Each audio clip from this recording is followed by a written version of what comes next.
El diario del Liceo. Autor Juan José Benítez. Parte 28. Al amanecer del martes 16 de agosto del año 29, procedimos a recoger el campamento. Cuando desperté a Yu, no supe qué decirle. El chino me miró e intuitivo preguntó: ¿me he perdido de algo? Bendita inocencia. Guardé silencio. ¿Qué podía decirle? Además, se hubiera enfurecido por no haberle despertado. Pero, ¿qué digo? Yu no se enfadaba jamás. Era un caso. Y fue en esos momentos cuando recordé unas palabras del maestro pronunciadas 4 años antes y dirigidas al joven Tiglat. No te impacientes. Cuando llegue mi hora volverás a verme y tus ojos se abrirán. Entonces te mostraré a Abba y comprenderás que la verdad de la que te hablo es como un perfume. Sencillamente la identificarás por su fragancia. Desayunamos en silencio. Jesús nos miraba divertido e iniciamos el descenso. La experiencia en el Hermón tronó en la memoria durante mucho tiempo y pensé, nadie me creerá. En realidad, toda esta historia, lo vivido por Jasón y por mí mismo, resulta increíble. Mejor así, ojalá nadie la crea. Al poco, cuando apenas habíamos avanzado medio kilómetro, el rabí, en cabeza de grupo, se detuvo. Nos reunimos a su alrededor y aguardamos, extrañados. El Galileo tenía la vista fija en el bosque. Miramos, pero no vimos nada especial. Y Jesús llevó el dedo índice izquierdo a los labios, solicitando silencio. Nos encontrábamos en una pequeña barranca con cedros a uno y otro lado. Podía ser la tercia, 9 de la mañana, y de pronto lo vi. Lo reconocí al instante. Pardiez. Era el jefe de los bucoles. Se ocultaba entre los árboles. Dio la cara y caminó hacia el grupo. El maestro entonces se adelantó y quedó a 2 metros del facineroso. Era un tipo de baja estatura, famélico, y con un sac o taparrabo de piel de oso. El pelo y la barba aparecían largos y enredados. En la mano izquierda cargaba una pesada masa con el extremo erizado de clavos. Una pata de palo a la altura de la rodilla derecha lo hacía inconfundible. Al momento, otros 8 maleantes se dejaron ver muy cerca entre los cedros y nos fueron rodeando. Se hallaban igualmente armados con espadas y mazas claveteadas. Uno, más alto que el resto, se tocaba con un turbante rojo. También lo reconocí. Formaba parte de la tropa que nos atacó en la zona de la Sabina Sagrada en agosto del año 25. Aquellos miserables, a los que llamaban bucoles, eran frecuentes en la Alta Galilea, así como al este del río Jordán y en los desiertos de Judá y del Negev. Formaban partidas muy violentas, atacaban a los caminantes o a las caravanas y generalmente degollaban a los asaltados. Herodes el Grande y su hijo Antipas habían luchado contra esta lacra, aunque el resultado era dudoso. Seguían escondidos en cuevas y montañas y armados hasta los dientes. Desenvainó un puñal curvo y exigió en arameo: Deab, oro, queremos todo el oro. Pedro y Juanito se miraron y, en silencio, echaron mano de los gladios. Pero el rabí, consciente de la reacción de los discípulos, hizo un gesto con la mano izquierda ordenando la calma. Y las espadas regresaron a las fundas de madera. Calculé veloz, eran 9 contra 6, mala cosa, y yo desarmado. Pardiez, qué mala pata. Y Al replicó impaciente: oro, ya, vaciad el oro. Pedro no pudo contenerse y gritó: no tenemos oro. El bucol reaccionó al instante y protestó: no. Quédate con las tiendas, intervino Juanito. No, replicó el bandido cada vez más furioso. No. Al, justamente, se distinguía por esa característica. Respondía a casi todo con un no. De ahí su apodo. Al significa no. Quesap, plata, reaccionó el jefe de la partida al tiempo que señalaba los petates con el puñal. Los bucoles dieron un paso hacia adelante. Temí lo peor. Entre todos podíamos cargar 2 o 3 denarios. Esa era nuestra fortuna, así como la ropa y las sandalias, amén de las tiendas. Al comprobar que no portábamos nada más, aquellos miserables podían pasarnos a cuchillo, y en décimas de segundo lo pensé todo. ¿Huíamos? ¿Luchábamos? ¿Cómo reaccionaría el hombre Dios ante una situación como aquella? No tuve que esperar para averiguarlo. En esos críticos instantes, el maestro, que había permanecido en silencio, se situó frente al jefe de los bucoles y, en un gesto de audacia, fue a colocar las manos sobre los hombros desnudos de Al. Pardiez pudo apuñalarlo. Y sereno, con la voz templada, el hijo del hombre preguntó: amigo, ¿para qué necesitas el oro? Al, desconcertado, balbuceó: ¿es que hay algo más importante? Los bandidos se hallaban tan perplejos como nosotros, y la intensa mirada de Jesús terminó por desarmar al jefecillo. Sí, respondió el Galileo, hay algo mucho más importante que el oro. Dejó correr los segundos y finalmente, con absoluta seguridad, aclaró: la esperanza. Al bajó el puñal y preguntó con un hilo de voz: ¿tú tienes eso? El maestro asintió con la cabeza y proclamó con potente voz para que todos pudieran oírle: si te interesa, búscame. Yo entonces te haré rico, te llenaré de esperanza. Y sin más, el rabí rodeó al bucol y continuó caminando monte abajo.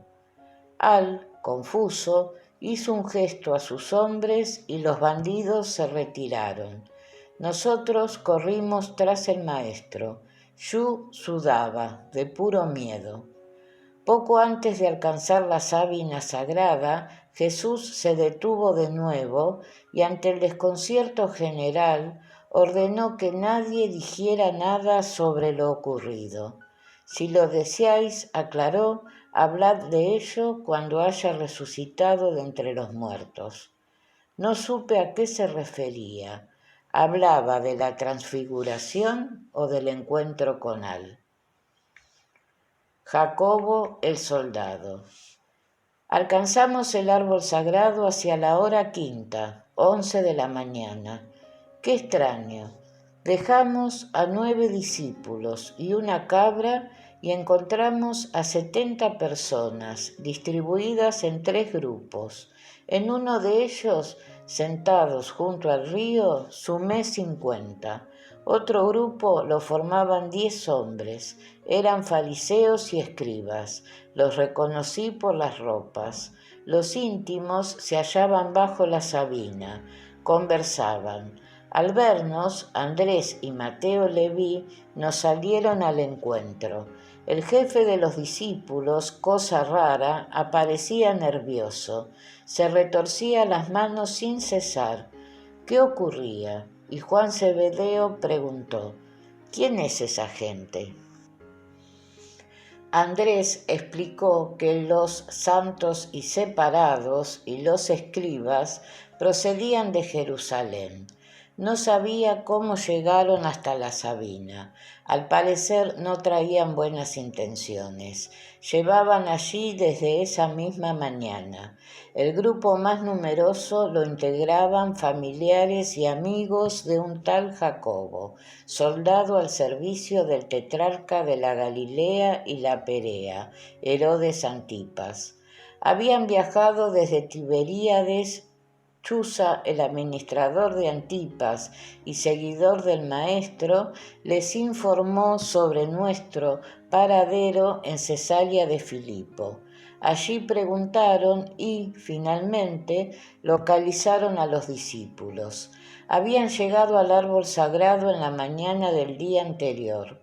Andrés interrumpió el relato e hizo una interesante pregunta. ¿Por qué estáis tan eufóricos? Refiriéndose a Pedro y a los Zebedeo. ¿Qué ha sucedido en la montaña? La Tabá no respondió y Andrés prosiguió su relato. Jacobo de Safed, así se llamaba el soldado, en realidad era un suboficial, buscaba al rabí. Le acompañaba uno de sus hijos, de unos 14 años, enfermo, así como sus parientes y algunos conocidos. El niño sufría frecuentes ataques, caía al suelo como muerto y convulsionaba. El soldado, según contó Andrés, deseaba que Jesús echara al demonio que habitaba en el cuerpo del muchacho. Jacobo, eso dijo, creía en el maestro.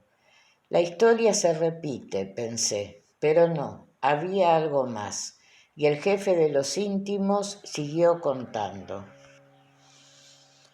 Ante la sorpresa de todos, Simón el Zelota y Judas Iscariote se aproximaron a Jacobo de Safed y dijeron: «Nosotros podemos curar al niño, no necesitas esperar el regreso del Maestro. Somos los embajadores del reino. Esto ya no es un secreto. Jesús es el Mesías libertador de Israel. Él nos ha entregado las llaves del reino». El rabí seguía el relato con gran interés. Quedamos desconcertados y, en cierto modo, horrorizados, prosiguió el jefe de los discípulos. Aquella audacia por parte de nuestros hermanos nos dejó sin habla. Jacobo, entonces, animó al zelota para que curara al niño. ¿Y qué hizo ese insensato?, bramó Juan.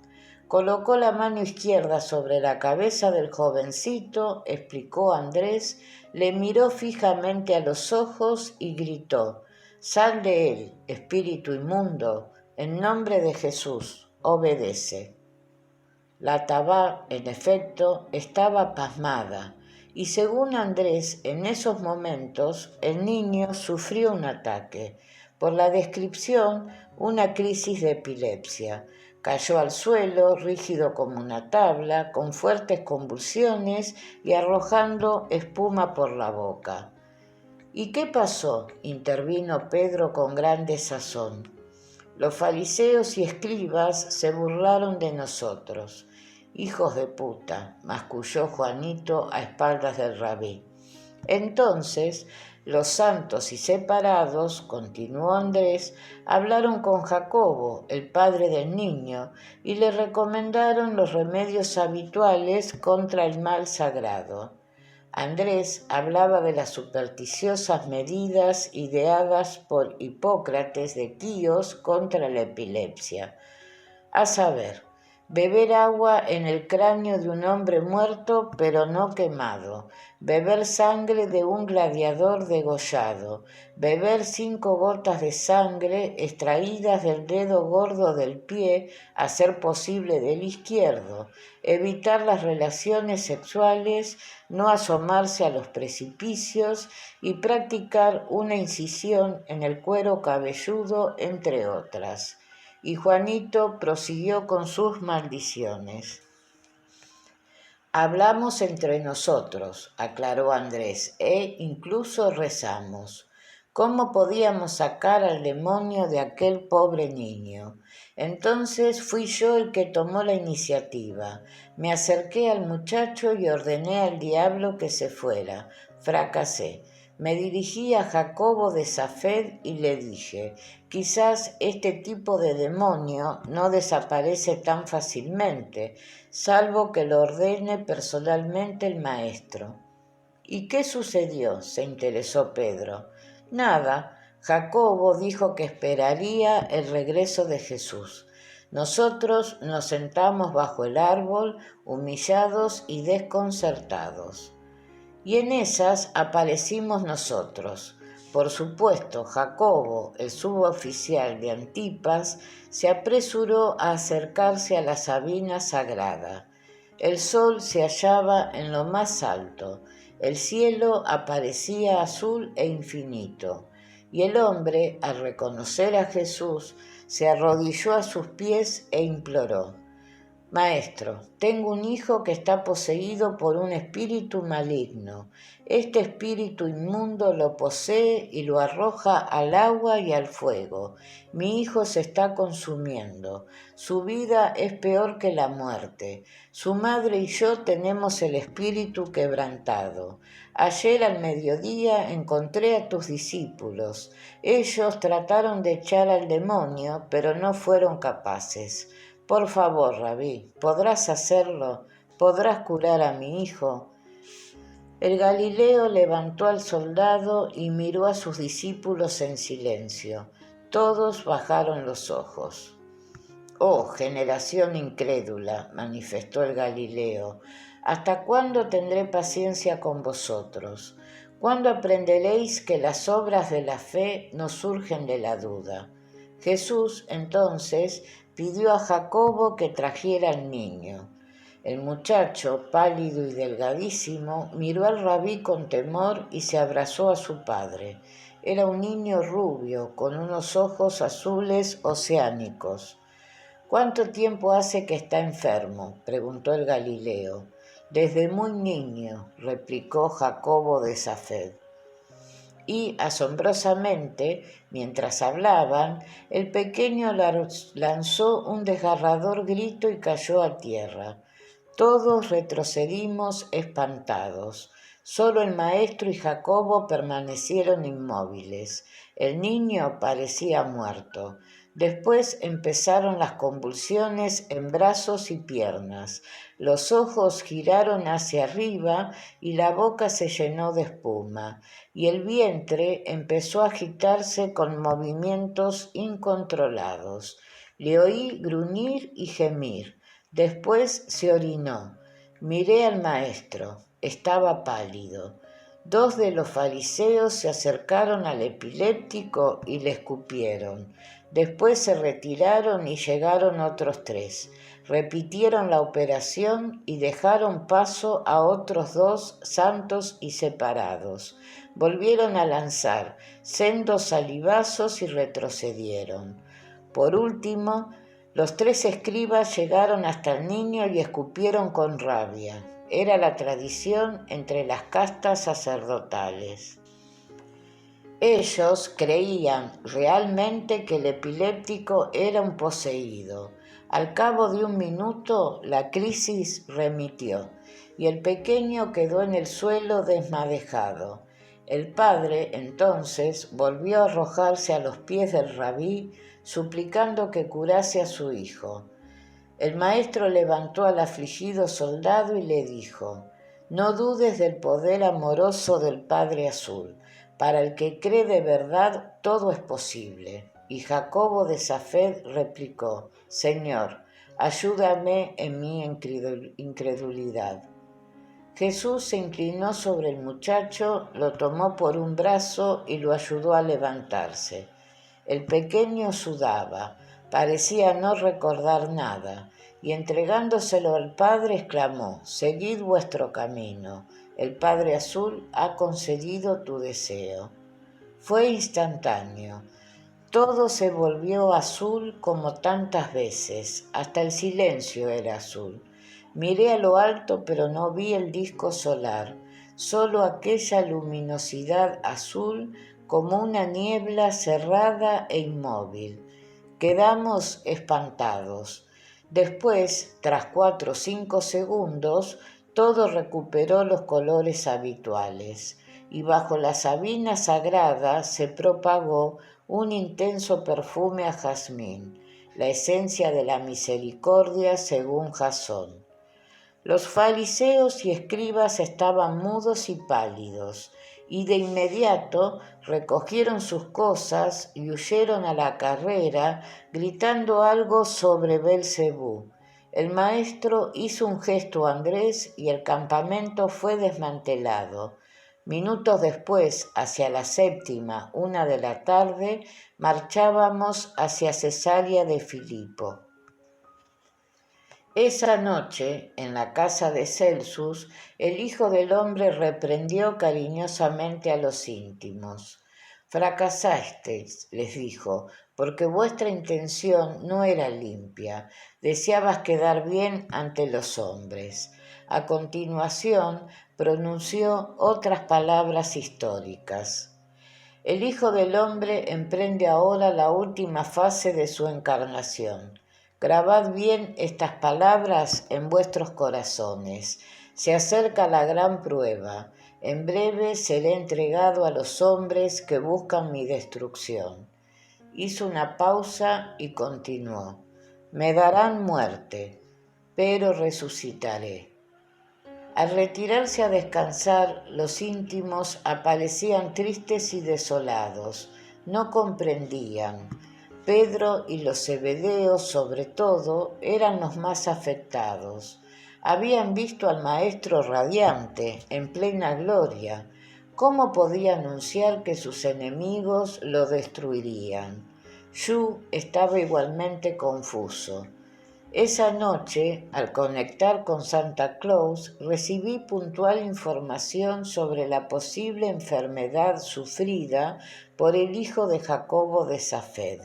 Se trataba, en efecto, de una epilepsia con crisis tónico-clónicas. En definitiva, como ya comenté en su momento, estábamos ante un trastorno cerebral crónico debido a traumatismos, infecciones, falta de oxigenación del cerebro durante el parto, malformaciones y tumores, entre otras causas.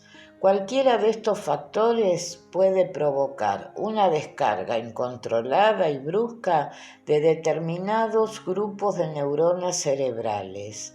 Eso fue lo que le sucedió al pequeño de los ojos oceánicos. La enfermedad era y es relativamente frecuente. La palabra epilepsia fue acuñada por los griegos. Epilepsia, interrupción brusca porque el paciente interrumpe la actividad que estaba desarrollando. Muchos de los grandes personajes históricos fueron epilépticos. Pitágoras, Sócrates, Newton, Flaubert, Byron, Julio César, Napoleón, Alejandro Magno, Beethoven y Dostoyevski, entre otros. Retrocede, Satanás. En la mañana del miércoles 17 de agosto del año 29, abandonamos Cesarea de Filipo y nos dirigimos al Yam o mar de Tiberíades. Los íntimos polemizaron durante toda la mañana. ¿Por qué el maestro hablaba de morir? Eso no encajaba en los planes del grupo. Él era el Mesías prometido, tenía el poder. Había multiplicado los panes y los peces, sustituyó el agua en Caná por vino dulce, sanaba a las gentes. Juan Zebedeo, el Zelota y el Iscariote eran los más empecinados. A la hora del almuerzo, Andrés, como portavoz del confuso grupo, se dirigió a Jesús y rogó que aclarara las palabras de la noche anterior. ¿Es que nos hablas en parábola? El maestro, paciente, habló de nuevo y con meridiana claridad. Hermanos, os explicaré otra vez que mi encarnación está llegando a su fin. ¿Por qué insistís en la idea de que soy el Mesías? No me sentaré en el trono de David. No he venido a eso. Pronto viajaremos a Jerusalén y seré rechazado por los escribas, los ancianos y los altos dignatarios de la nación. Las caras de los discípulos eran un poema. Y después de todo eso, concluyó el Galileo, seré crucificado, pero ánimo, al tercer día resucitaré de entre los muertos. El silencio podía cortarse. La declaración, como digo, fue rotunda y clara, y en eso, en mitad de la confusión, Pedro arrojó la escudilla de madero al suelo y el pollo guisado se derramó. Caminó rápido hasta el Galileo y, colocando la mano izquierda sobre el hombro derecho del rabí, exclamó a voz en grito: «Yo declaro que esas cosas no sucederán». Jesús, entonces, reaccionó como jamás imaginé que podía hacerlo. Retiró la mano de Pedro de su hombro y gritó: «Retrocede, Satanás. Cuando habláis así, no estáis conmigo. No seas un obstáculo en mi carrera. No os preocupéis por los caminos de los hombres. Pensad siempre en hacer la voluntad del Padre Azul». Pedro, avergonzado, regresó a su sitio. Allí quedó la escudilla en el suelo. Minutos después, Jesús redondeó: «El que quiera seguirme, que se olvide de sí mismo. En verdad os digo que el que quiera salvar su vida, egoístamente la perderá. Pero el que pierde la vida por mi causa, ese la salvará. ¿De qué le sirve al hombre ganar el mundo si pierde su alma?». Una vez más, no estuve de acuerdo con el Hijo del Hombre. Por lo que había leído en los diarios de Jasón y por lo que sabía, ningún alma se pierde, jamás. Y estuve seguro, las palabras de Jesús eran otra aproximación a la verdad, pero los íntimos no comprendieron. Esa noche cenamos en la casa de Simón Pedro en Saidán. Los discípulos, a espaldas del rabí, seguían discutiendo sobre los puestos que ocuparían cuando fuera inaugurado el reino invisible y alado. Juanito quería ser general, pasase lo que pasase. Y de pronto el maestro hizo un gesto indicando que se acercaran a la mesa. El Galileo y yo terminábamos de cenar. ¿De qué hablar? Preguntó el Hijo del Hombre.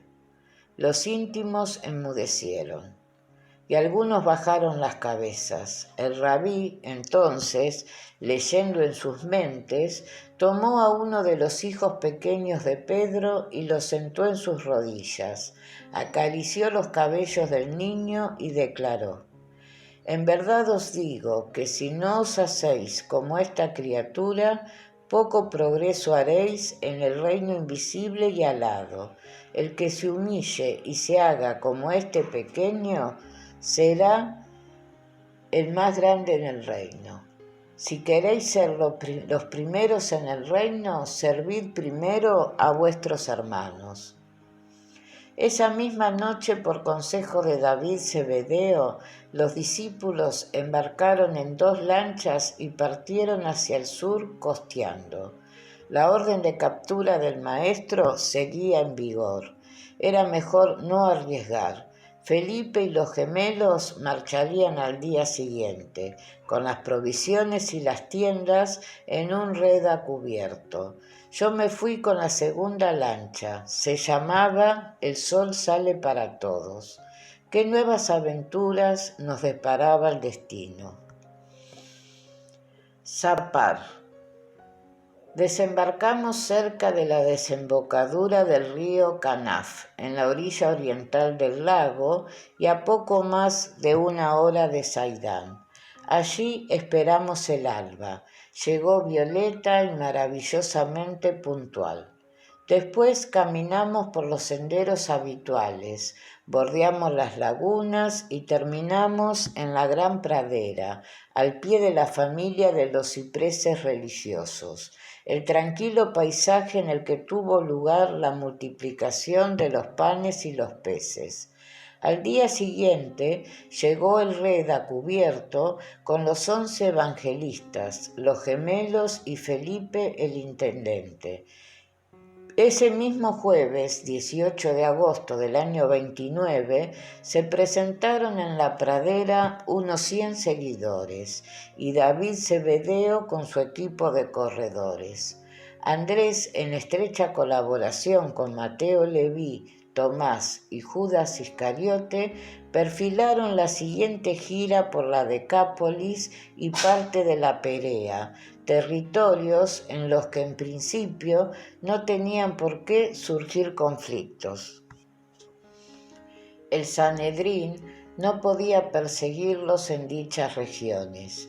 Cada discípulo se hizo cargo de 10 seguidores y a cada grupo se le asignó una zona geográfica.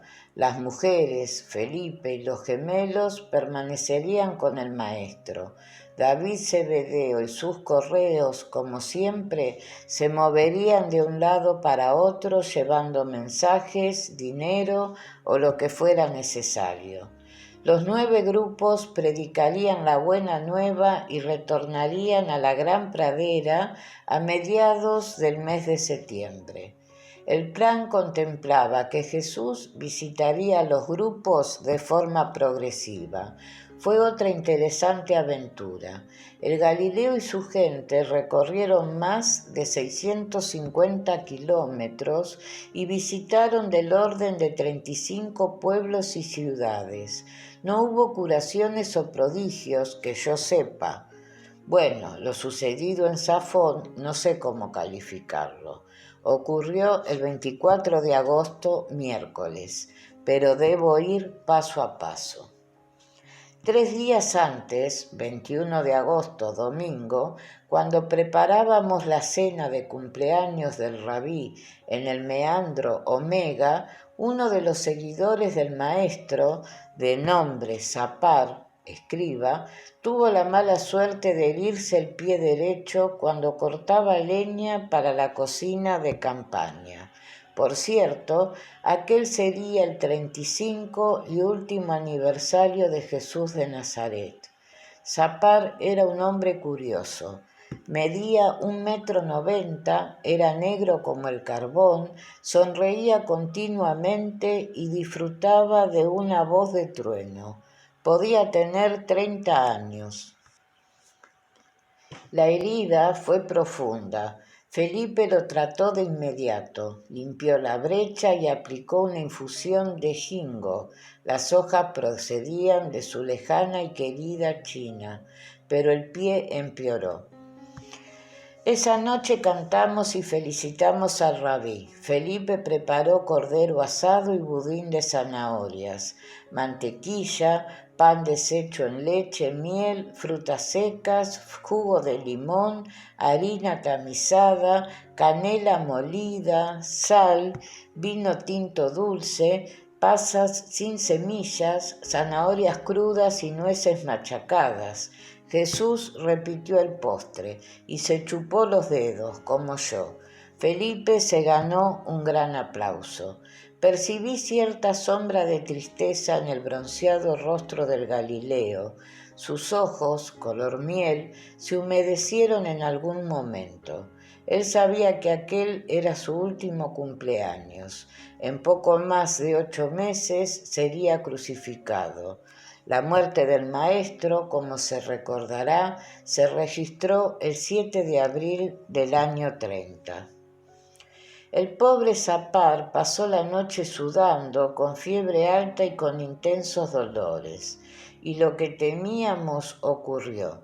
El pie apareció gangrenado. Yo había visto casos parecidos en la maldita guerra de Vietnam. Allí trabajé en los servicios de inteligencia. Primero aparecen las ampollas, después el entumecimiento y los dolores, y la piel empieza a oscurecerse. El flujo sanguíneo se reduce y los glóbulos blancos, necesarios para luchar contra la infección, van desapareciendo. En esta ocasión la gangrena era de tipo gaseoso, una de las más temidas. El pie apestaba a queso podrido y la respiración del negro se hizo agitada, así como su frecuencia cardíaca. Felipe no sabía qué hacer y me comentó a escondidas: si esto sigue así, habrá que amputar. El intendente buscó flores de quinasia y raíces de malvavisco, ideales para frenar la infección, pero no las encontró. Solo dispuso de hojas de col y las aplicó a la herida con agua tibia, pero Sapar no mejoró.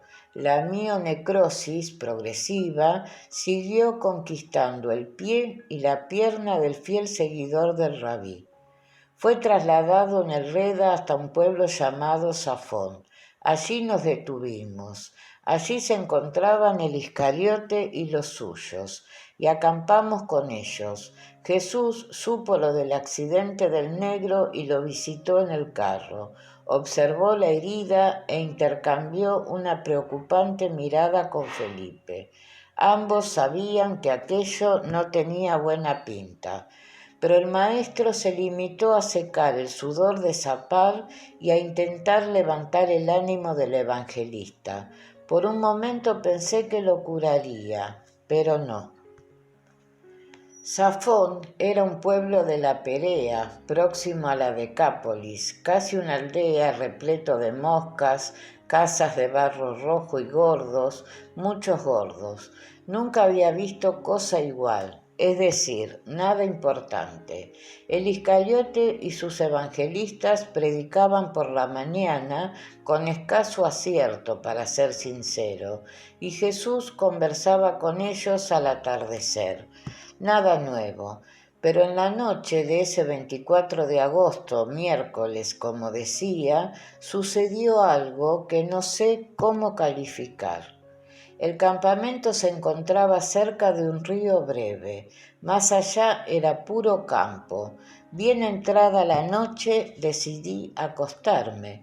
Me refugié en la tienda y necesité más de una hora para conciliar el sueño. Algo presentía. En la segunda vigilia, hacia la 1 de la madrugada, los perros de la aldea se volvieron locos, ladraban y aullaban a coro, pero finalmente caí dormido. Al alba, Yu y Felipe me sacaron de la tienda y me arrastraron casi hasta la cocina de campaña del campamento. Estaban muy alterados. ¿Qué sucedía? Y contaron lo siguiente. Esa madrugada, justamente cuando los perros de Safón empezaron a ladrar, varios evangelistas se despertaron, entre ellos Felipe y el chino, y fueron testigos de algo desconcertante. Una enorme luna roja descendió en silencio sobre el terreno a escasa distancia del campamento. Allí permaneció un buen rato, iluminando el lugar, el río y la aldea como si fuera de día. El maestro también fue despertado y lo vio, pero no dijo nada. Se limitó a contemplar la luna y el humo blanco que emanaba y regresó a su tienda. Después, el espíritu de Lilith, según Felipe, se elevó a gran velocidad y desapareció en el firmamento. Por la mañana, al acercarse al sitio donde se había posado la luna, los seguidores descubrieron que las piedras brillaban con intensos colores blancos, azules y naranjas, y en el centro de un enorme círculo quemado de unos 30 metros de diámetro encontraron un cesto con una notable cantidad de fruta. Felipe y Yu trasladaron la cesta a la cocina de campaña. Al principio no les creí. Examiné el cesto y la fruta y pensé, alguien ha gastado una broma a estos inocentes. Pero al visitar el círculo calcinado, comprendí que aquello no era obra humana. Las piedras y el terreno aparecían negros como si hubieran sido sometidos a altísimas temperaturas. Esos no podían lograrlo los humildes vecinos de Safón. Además, ¿qué sentido tenía? ¿Por qué iban a quemar su propio campo? Otras piedras, en efecto, presentaban tonalidades extrañas. Brillaban en blanco, azul y naranja. No pude explicarlo. Guardé algunos ejemplares. Los analizaría en la cuna. Regresé a la cocina y examiné la fruta. Par 10. ¿Qué demonios era aquello? Felipe y el resto estaban tan asombrados como yo. Algunos frutos eran conocidos. Vi cerezas de color oro enormes, de 5 centímetros, un híbrido nacido posiblemente de la Prunus ursina. Vi melones, ácidos, cidros de piel pálida y aromática, y las afamadas manzanas blancas y rojas, pero también observé otros frutos imposibles, los palpé y los olí, y recordé que los había visto en Perú, en Ecuador, en Venezuela y en México, mi segunda patria. Par 10 y par 10. Unos eran uchuvas, también llamadas topo en Venezuela y ubilla en Ecuador. No había duda, la uchuva es como una cereza pero dorada. Y vi papayas. ¿Cómo era posible? Estos frutos son básicamente americanos. En aquel tiempo que yo supiera, América no había sido descubierta. Insisto, sí, quedé desconcertado, pero lo mejor estaba por llegar. Esa misma mañana Felipe, guiado por la intuición, llevó a zapar una de las papayas y 2 o 3 uchuvas. El negro se extrañó al ver los frutos, pero, animado por el intendente, los devoró y sonrió feliz. La fruta era deliciosa. La papaya estaba misteriosamente en su punto. Y el campamento poco a poco dio buena cuenta del regalo proporcionado por la luna roja. Felipe estaba encantado. El maestro también probó las uchuvas y al hacerlo me buscó con la mirada y me guiñó un ojo. Mensaje recibido. Pues bien, ante la sorpresa de todos, no sé si del Hijo del Hombre, a los 2 días, el pie de zapar apareció, limpio, sin rastro de la cangrena húmeda o gaseosa. Felipe me reclamó a gritos. Todos nos asomamos al pie del negro. Desconcertante, no quedó ni cicatriz. ¿Fue la papaya? Cuando retorné a la cuna, traté de averiguar qué había sucedido. No fue mucho lo que conseguí.